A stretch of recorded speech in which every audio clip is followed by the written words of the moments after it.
Have you ever imagined a city so powerful that its inhabitants believed themselves invincible?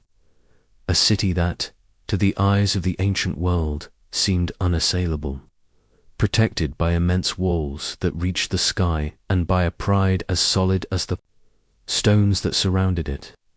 Jericho was not just a physical fortress, was the symbol of human arrogance, a city that boasted of its security, its riches, and its privileged position in the heart of the desert. There, the people slept peacefully, convinced that nothing and no one could ever penetrate its defenses.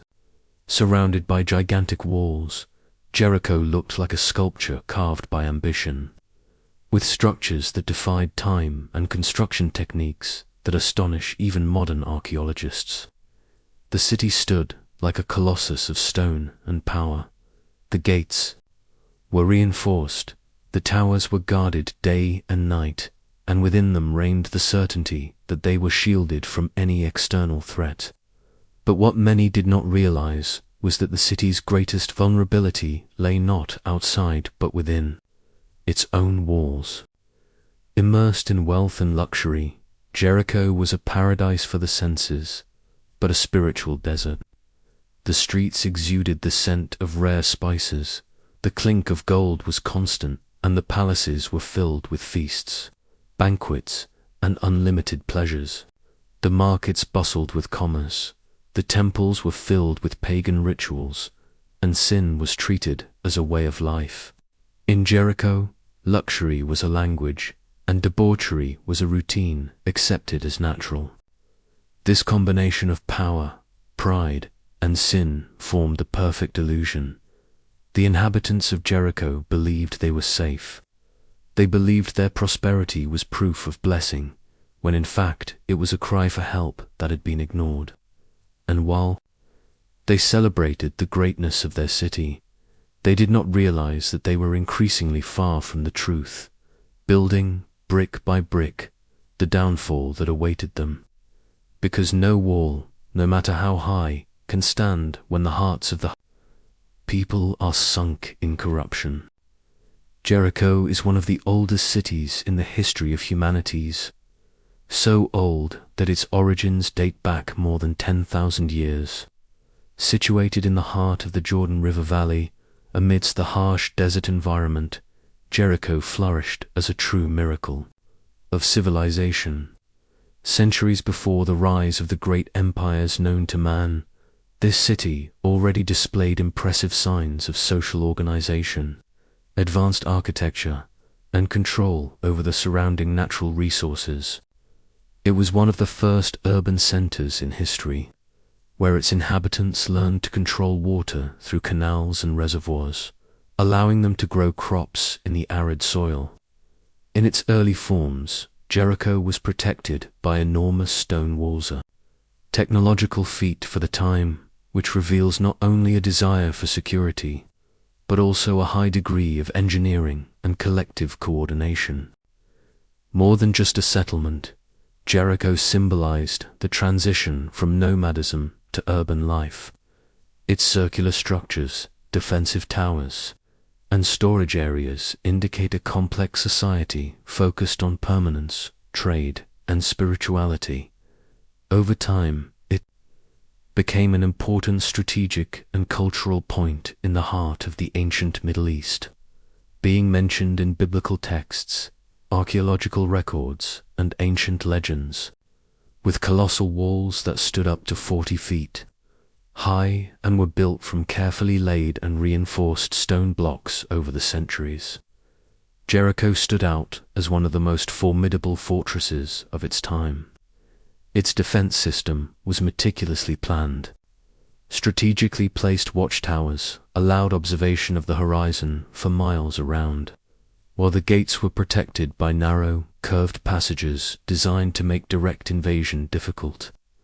Dry ditches and additional barriers reinforced the city's outer limits.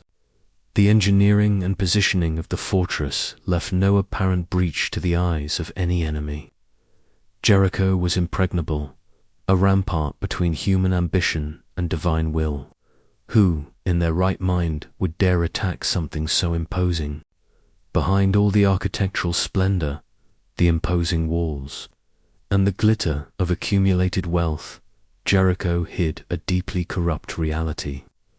The city that seemed invincible on the outside was, on the inside, poisoned by arrogance, idolatry, and moral decadence. Pagan rituals were mixed with everyday life, where temples dedicated to foreign gods overshadowed any trace of true spirituality. Justice was the privilege of the powerful, and compassion had been replaced by unbridled opulence. The people, blinded by comfort and a false sense of security, did not realize that the real cracks in the city were not in the stones of the walls, but in the ethical and spiritual foundations that were already beginning to crumble. Jericho, although glorious in the eyes of the world, was a fortress built on pride. That would be its weakest point. Within the walls of Jericho, far from the eyes of foreigners and protected by its apparent order, practices took place that plunged the city into profound spiritual darkness. The temples, adorned with gold and fine fabrics, were the scene of pagan rituals charged with eroticism and moral degradation cults, in which sexuality was used as an offering to foreign gods. Human sacrifices, including those of children, were performed as a way of seeking divine favor in a macabre cycle that reflected the total inversion of values. Statues of idols multiplied everywhere, enthroned in homes, palaces, and public squares, while idolatry replaced any connection with the living God.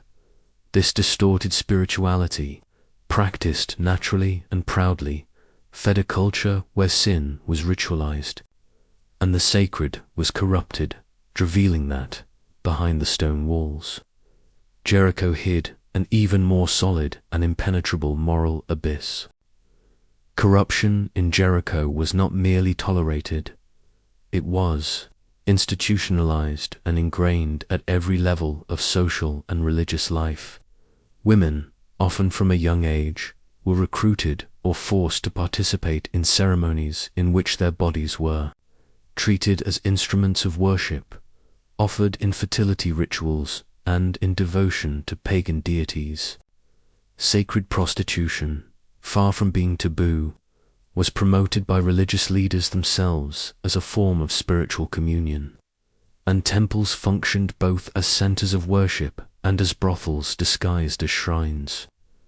This practice, shrouded in chants, incense, and elaborate rituals, masked a systematic exploitation that dehumanized women and made them sacrificial pawns in a corrupt spirituality.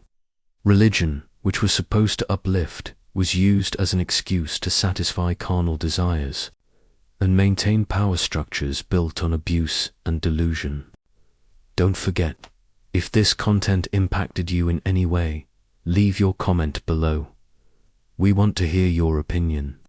And of course, subscribe to the channel so you don't miss the next videos. There's a lot of powerful stuff coming. Amidst all the voices in the darkness of Jericho, one woman stands up with unexpected courage, Rahab, a prostitute who was scorned by society. Despite living on the margins, she recognized the truth and chose to trust in the God of Israel, defying the corrupt system around her. Her simple yet bold faith changed the course of her life and history.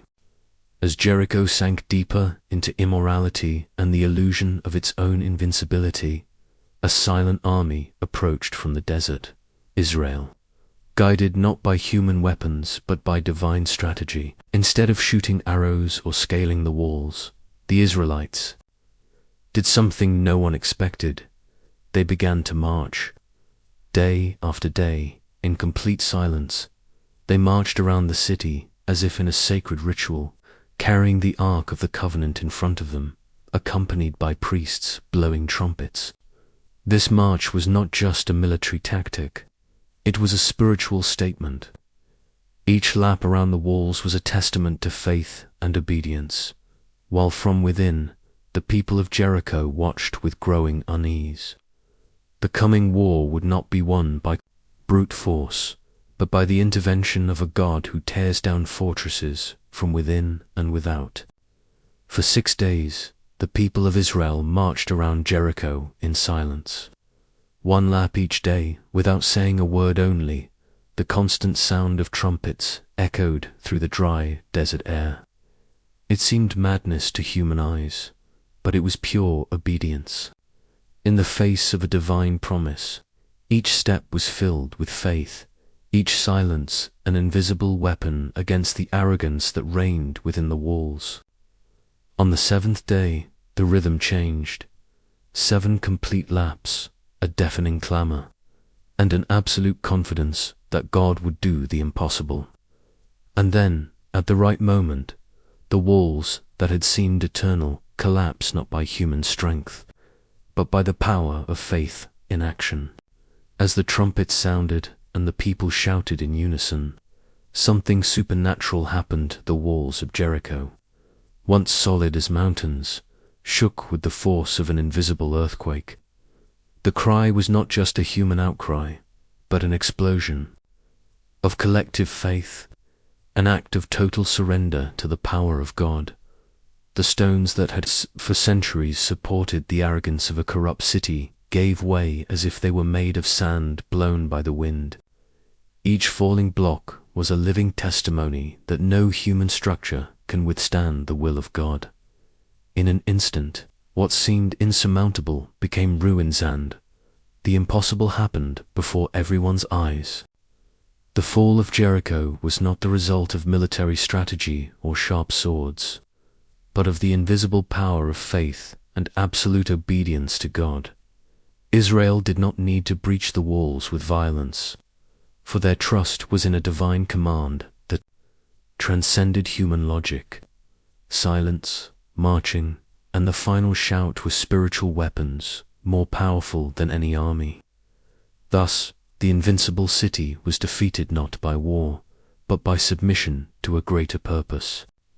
Theories try to explain the collapse of the walls of Jericho with natural arguments. Some point to a possible earthquake, others to psychological warfare tactics or engineering errors. But those who believe see beyond human explanations, the exact timing, the perfect order, the silence filled with purpose, and the final cry synchronized with the collapse were not coincidence.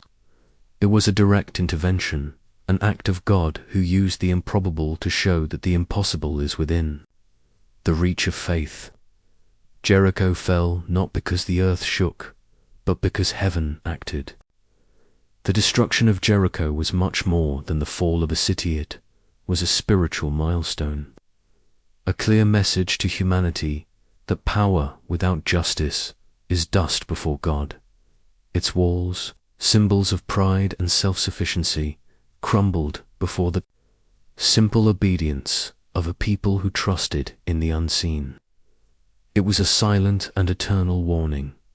No fortress built by man can stand against the will of God. When God decides to act, even that which seems unshakable bows.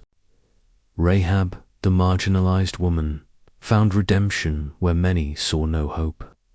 Her faith led her to hide Israel's spies, risking her life for a God she barely knew but already recognized as sovereign. While the entire city crumbled around her, home remained standing, marked by a scarlet thread and a promise fulfilled. And so, Rahab was not only spared, but entered the lineage of the Messiah, proving that true faith can change destinies and leave an eternal legacy. How many walls still stand up inside your heart, invisible but solid? Walls of pride that keep you from asking for help, from recognizing that you need God. Walls of fear that paralyze you in the face of new things. Walls of sin that keep you from the light. Like Jericho, these barriers seem insurmountable, but they are not. Because when faith enters and obedience echoes, even the oldest walls begin to fall. Jericho fell thousands of years ago, But the spirit of resistance still lives in the hearts that build walls against the voice of God, walls of self-sufficiency, of rebellion disguised as freedom, are being built brick by brick, keeping out the divine presence. However, just as in the past, no human fortress can eternally resist the call of heaven. History repeats itself because the human heart insists on trusting in its own structures, ignoring God's signs. But there always comes a time when pride can no longer be sustained and everything collapses, revealing the emptiness behind the walls. Rahab lived in the center of corruption, surrounded by sin and contempt, but all it took was one act of faith for her story to change forever. She wasn't perfect, nor was she religious. She simply believed and acted courageously in the face of the truth. If grace reached someone like her, it can reach you to where you are, exactly as you are.